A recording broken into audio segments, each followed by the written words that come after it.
Hi, congratulations on your new RV. We're really excited for you. Please make sure before you're signing that you bring the following items with you. If you're a cash buyer, please make sure that you bring a cashier's check, no personal checks at time of signing, or you may bring actual cash. If you're a finance customer, please make sure that you bring proof of insurance listing your specific lien holder. If you need that information, please call us ahead of time. Also, make sure that you bring all valid driver's license of all persons that will be listed on the title. If you have a trade that you're trading in with us, please make sure that you bring your 10-day payoff as well as your title and all persons who will be listed on the title of that trade.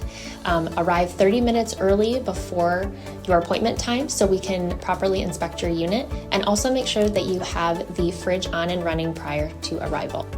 If you have any questions, please feel free to give us a call at 810-686-0710. Thanks so much. Have a great day. Hello, this is Mike with TradeWinds RV Center, here to congratulate you on the purchase of this Flagstaff Mac 206 LTD pop-up. I'm here to walk you around it, show you how to use a few things, get the best out of your camping experience. So let's start by talking about arriving at the campsite. Got everything set up right now, but let's talk about arriving. When you do, a couple things I want you to take into consideration when parking. Of course, leave plenty of room for both your beds to come out on each end. Then I want you to think about where your power and water connection is going to be. The power is going to be directly in the side. Your water for campsites is going to be all the way here on this end. So park accordingly so you can utilize facilities at the campsite. Once you arrive, first thing you can do is level your unit. You do have a hand crank level on here. Simply crank it to the right to bring it up, left to bring it down.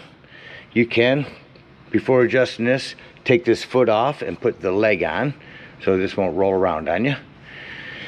Once you got your unit level, next thing you're going to do is stabilize it on all four corners of your unit.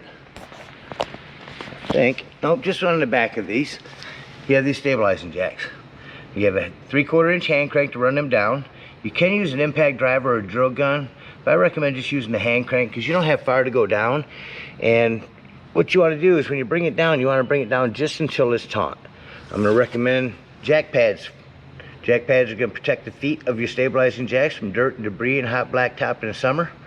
Get you a 2-pack of them, put them down. Run these down just until they're taut. Because remember, our unit's already level. We just want to stabilize it. So once we got them down, just until we have any type of resistance on our hand crank, we know our unit is stable. Once you got our unit level and stable, thinking now that your whole unit's still down, we can go ahead and hook up our power and water. Now you may have to hand crank your unit up a little bit to get your power cord out, depending on where you keep it. But 30 amp cord right here.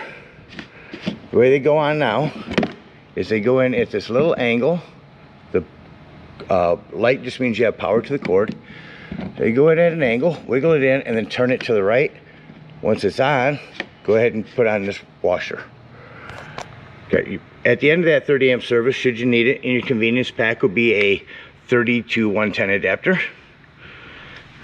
Got our power hooked up, come to your water.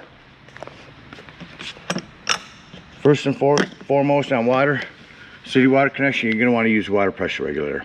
Water pressure regulator, reduce the water pressure to 40 to 50 psi, protecting the lines in your unit. Hook that up and then hook your hose up. With your hose hooked up, you can just go ahead and turn that on. Got our power and water hooked up. We're going to go ahead and walk you around the rest of the unit before we show you how to set it up and down. So on your off camp side here, your power. You're prepped for AC here. Your power cord can go in there. You can actually run an AC unit up into that vent there. This is your potable water. If you are going dry docking, and you're not going to use city water, we're going to just use potable water. No need for a water pressure regulator here. You can simply fill this up with a hose. The way to tell when it's full, there's an overflow valve right here. Once that's full, take your hose out, put your cap back on, and when you want to utilize that water, turn on your water pump indoors. Don't turn on your water pump when using that city water. That's already pressurized. Just want to use it when you're using potable water. Next to that is a flue for your furnace. A couple things. One, if you run your furnace, steer clear of that. It will get rather hot. And two, make sure nothing's blocking it. These are access to the back of your fridge. Your city water connection. Your low point drain for draining your waters out. Yep, that's where that'll drain out. Back of your unit, we use spare tire with the cover.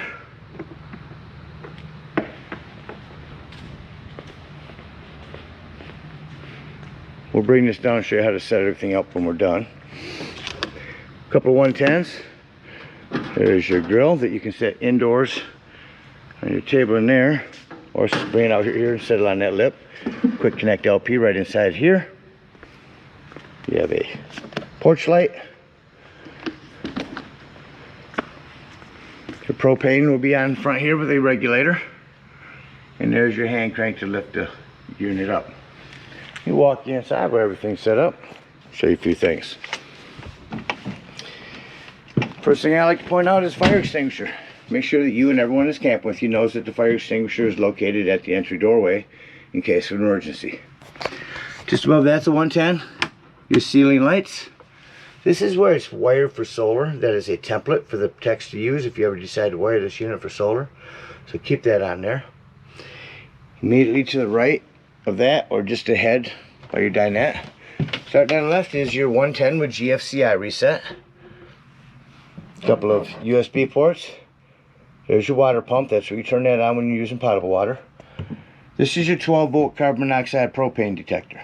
Now the reason I mention this 12 volt is always running off your battery.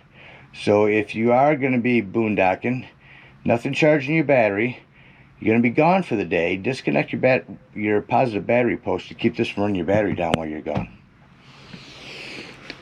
Put them around the corner right there. Access panel to your breaker box and fuses.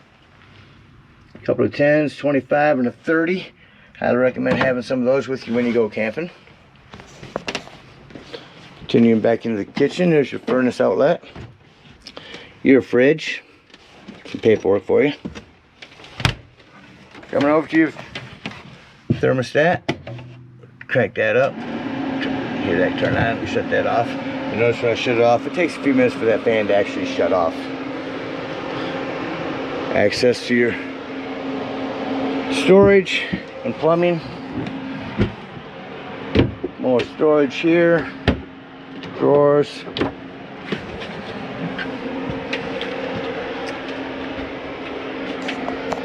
Show you a few things over here. Underneath this cushion, the propane will be out front. So you have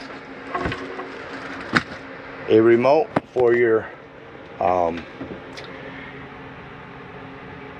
electric heated mattresses, and a griddle over here. This is screwed down. This is where your fresh water drain will be. You want to open that up when you're at a campsite and you're gonna dump water. That's where you're gonna want to open this up and dump your fresh water at. Okay, so also in the ceiling we do have a hand crank open vent there. Your smoke alarm. Show you how to set this door up to leave. Reverse this process when opening it back up.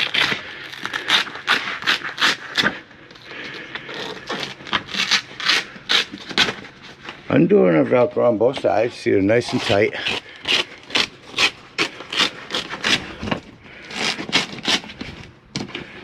And we're going to unlatch the door from a couple spots.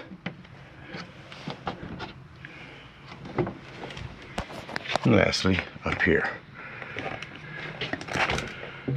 Now I'm going to go to the outside and undo my Velcro out here as well. And you see this door is just going to swing up into the ceiling.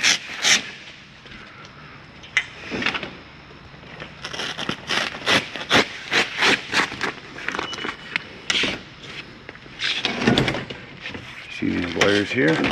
I'm going to start pushing forward. I can just stand out here and lift it up myself. Just get it most of the way in. It'll push itself back. Set it down here. These will go all the way back. But I'm going to set this table down first.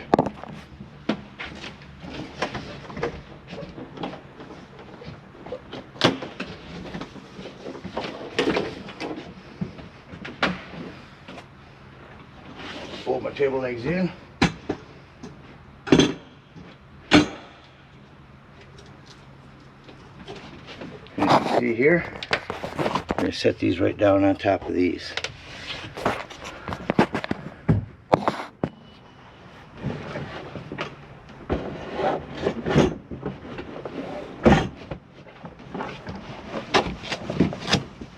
Table's in, we'll lay down these cushions.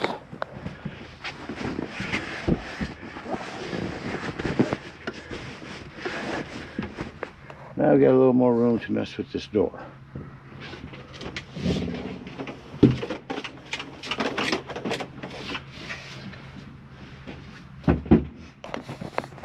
So after I've slid this all the way to that end, I'm going to lift this end up and set it right in there. Then we're going to snap these up.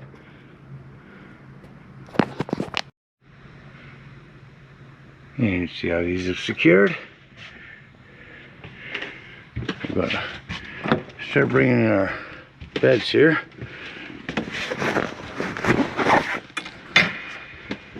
Just pushing on this. Let our mattress fall forward. Fold this forward. See how lighting shuts off as it does. Make sure everything's secure here. Normally we would close these up. We're going to leave them open for you. Let's go push our beds in. So to come to the outside, you're going to take your cushion, or your canvas, excuse me. You're going to want to release it from the corner here. Now remember, don't put that back behind this. And then pull out our safety bar. Remember, we have one in each opposite corner. In the meantime, for the front, we're just getting all this ready to be pushed in. We're gonna unvelcro from the bottom.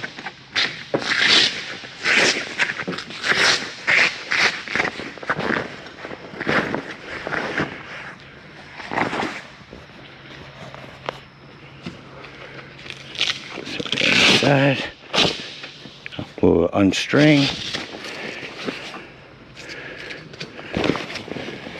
Let's make sure that's not in there. There we go.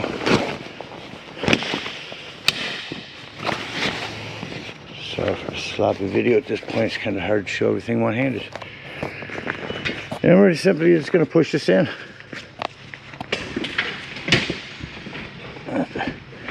Give myself two hands and push it forward. And then lastly, we'll have to come up underneath here. Just lift up on the end here. Remove our safety brackets.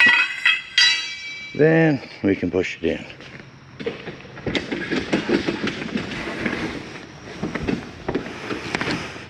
Alright, let's repeat the same process on the other end. Alright, now as we got both ends tucked in, remember to take our safety bar out of this end as well.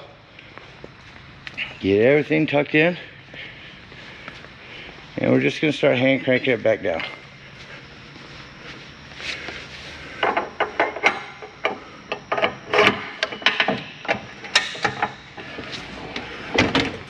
So you crank down. Just take your time. I like to crank it probably about half the way down and walk around. Just make sure that we have everything tucked in. Just continue tucking all the way down.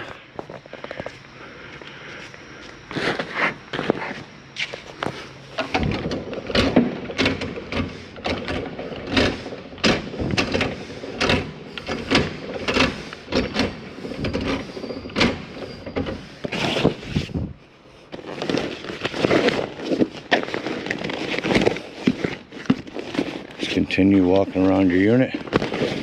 As it's coming down, that quicker one person tucking. All right, so we've got it all the way cranked down, got everything tucked in. Before you clamp these, make sure that you can access your door still here. Get everything put inside, because once this is clamped down, so get this up on here and clamp this down tight, you're not gonna be able to access that door. So go around and put all 4 of those on, and you're ready for travel.